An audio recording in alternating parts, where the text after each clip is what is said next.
Hello, in this video I want to show you how to board and steal enemy ships in Starfield.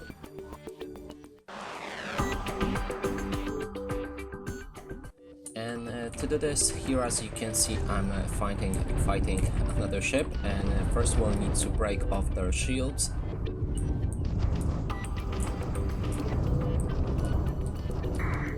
Then when the locking is done, make sure to press on R and select their engines and start firing on their engines.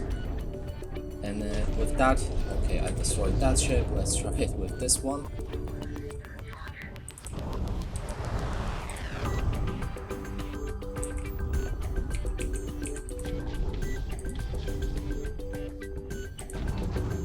Oh yeah, okay.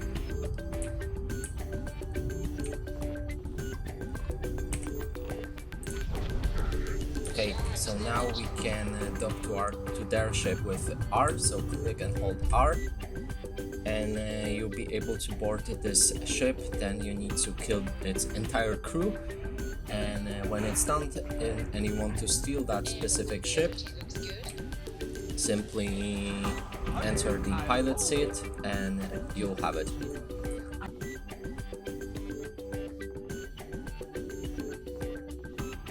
So the entire crew is down, we can go to the pilot seat, sit in it, and we have this ship now. Now if you go to any spaceport, you'll be able to see it in the spaceship technician, and you'll be able to sell it if you want also. And that's it for this video. Hope you like it. Please consider subscribing to our channel, leave a like and a comment below.